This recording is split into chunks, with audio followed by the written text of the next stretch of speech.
Welcome to Sherobeyour podcast, where we will discover that we can be our own heroes in our lives and that we don't have to always look outside for a mentor and for heroing somebody else. I'm not saying that's a bad thing to do, but I'm saying that sometimes it might be better to realize that you can be your own hero in your life because sometimes it's hard to find somebody else who can fulfill that role. And it's also can be very uplifting for you to realize, oh, I've been able to be a hero for myself by loving this unfortunate traumatic event that I went through, whether it was sexual abuse or losing a loved one or losing a friend or having a relationship end or losing your job, that you were able to rise above that incident and be able to strengthen you and to destroy you with your down. And, speaking from personal experience, I've definitely have had some of those experiences in my life. And I have chosen to let them strengthen me. And yes, there have been times where they've broken me down and made it harder for me to live because I've been depressed or I've been more anxious or nervous because of them. But ultimately, I didn't let myself as well in that state of being broken down for a very long time. I got myself back up by going to therapy and by surrounding myself with very supportive friends and family and those that were able to help me guide me through that journey. And so today's episode will be about the general view of personal things that I've gone through that I consider I've been a hero in my life. And then the next episode will be going into more detail of some of those events and breaking them down into how they have affected and changed my life and how they have impacted me more today than how they impacted me when I first disclosed about them and when I was first healing from them. Healing was an ongoing process, it doesn't end, unfortunately. And I think that's actually definitely in disguise because in order to heal and let go of something completely, you're going to be living in pain your entire life. And that's something that's really hard. Oh, and also I will want to interview others who have gone through similar experiences, like I mentioned in the beginning of this introduction. So please email me if you want to be interviewed, and you can go into your experience as much as you are comfortable with, and being able to share what you're comfortable with. Because I know sometimes things can be really personal and it can be hard to open about them. So I will leave my email in the podcast description for you if you are interested. Good morning and happy Saturday from San Diego, California. So today's episode will be about learning from toxic relationships. For warning, this could be triggering for you if you have experienced a toxic relationship in your life. But this is what I have learned from my experiences. Today we will discuss the relationship that I had with my ex for 10 months and what my con artist experience did to my family. I made many mistakes during 2019 because I was blinded by love and had tunnel vision. I listened too much to what my ex thought about what it was like to live an independent life for adults my age. I lied about how this relationship started with my parents. They didn't even know that I was chatting with my ex and wanted to meet him while they were out of town. I felt like being rebellious because I liked what he was explaining and describing to me about his adult life. Little did I know that this relationship would turn my life and relationships with my family upside down. I have spent 2 years in therapy turning my life back around, earning my family's trust back, being honest with my family, and improving my relationships with my family.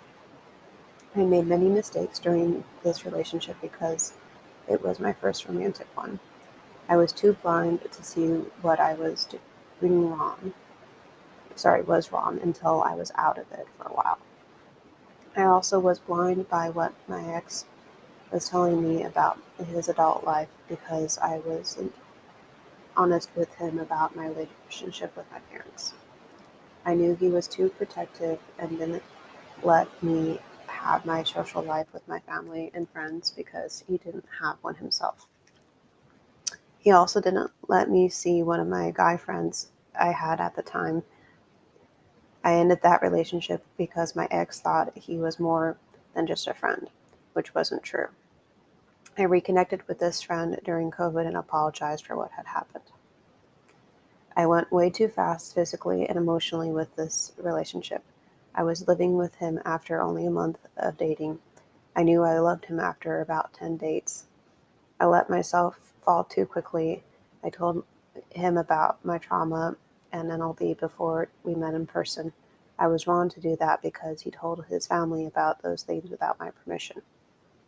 To him, NLD and the trauma weren't a big deal because of his past.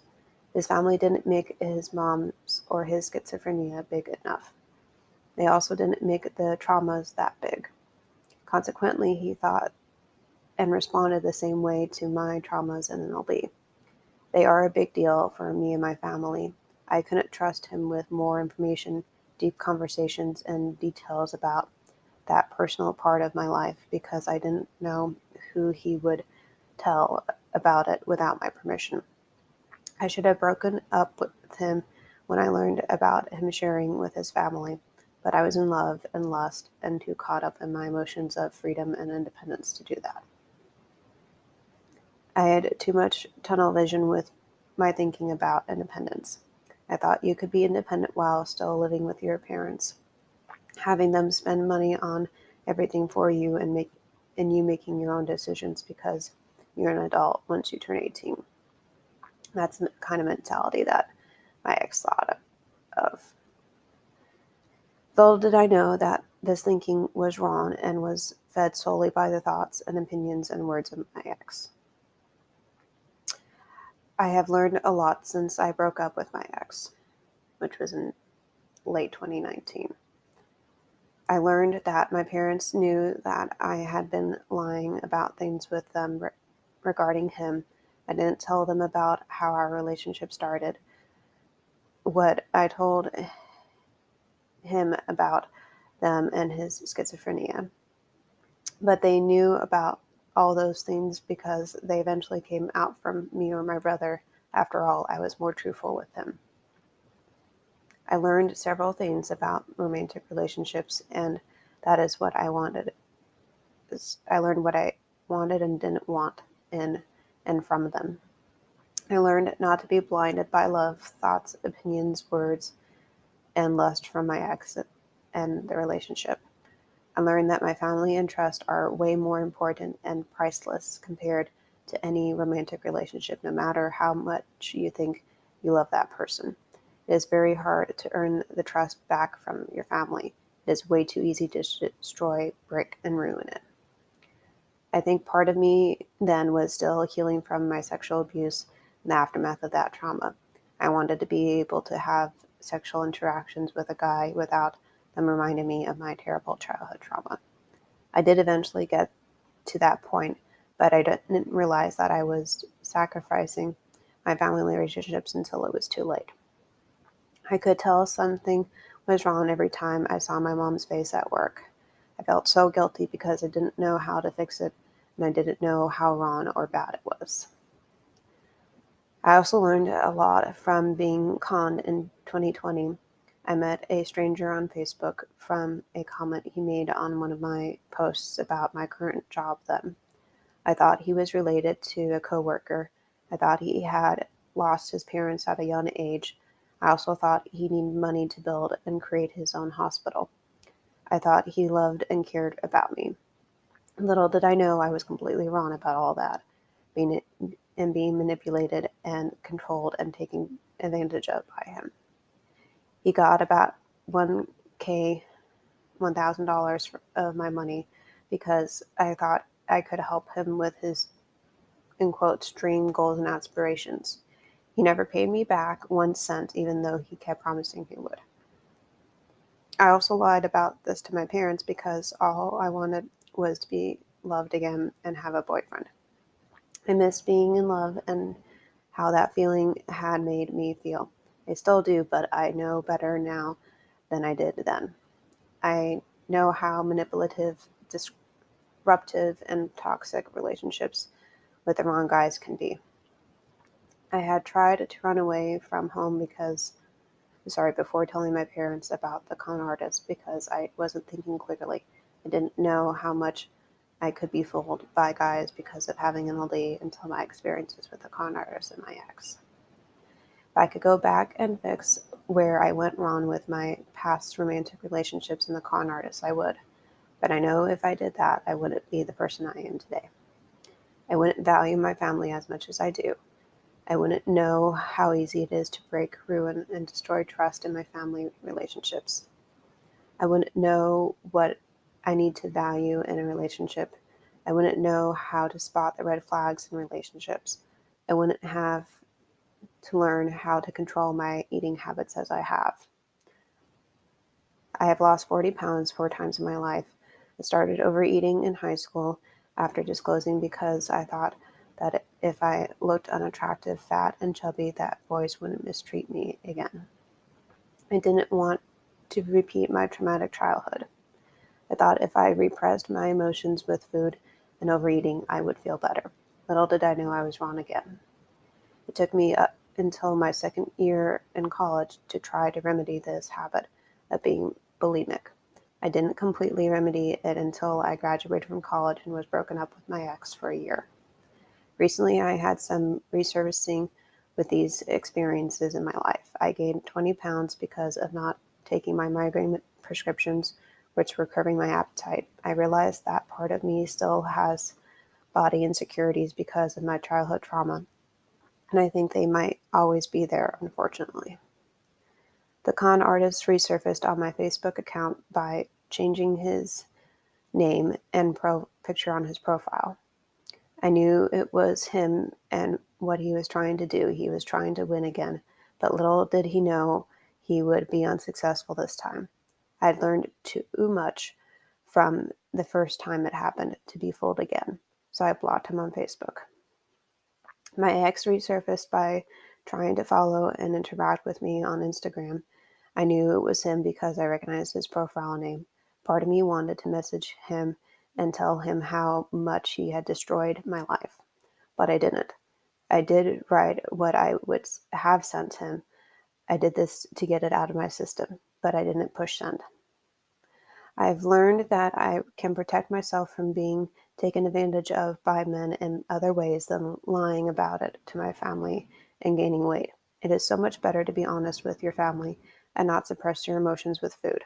I can protect myself by expressing my values and power. I can also protect myself by sharing my triumphs when I do that with my family. In conclusion, I would like you to think about what you can learn from where, when, and how I went wrong in these toxic relationships. I did learn from my mistakes with them, but I had to pay a terrible price to do that. I lost and re-earned my family's trust. I had to go through a brutal year of therapy to do this, and I'm still doing it. Therapy can be so helpful if one lets it change their life for the better. I've had 7 years of therapy and continue to because I'm still processing things from my past and present experiences. Processing and letting things go in one's life are like a dimmer switch. It takes a long time to go through it, and you have to do it at your own pace, not at the pace that someone else thinks you should be doing it at. Please journal about what takeaways, lessons, and emotions came up for you by listening to this episode. I thank you for taking the time to listen to this. And I hope that you can learn from my mistakes. I hope you were able to get some insight and some lessons and messages out of this first episode of Shero, Be Your Own Hero. And I hope that you will be able to use it to help you guide yourself through whatever you might be going through, whether it's challenging for you or maybe you know somebody else who's going through something that's challenging for them, and be able to help them be their own hero or help yourself be your own hero. And I look forward to chatting with you next Saturday again about how you can be your own hero.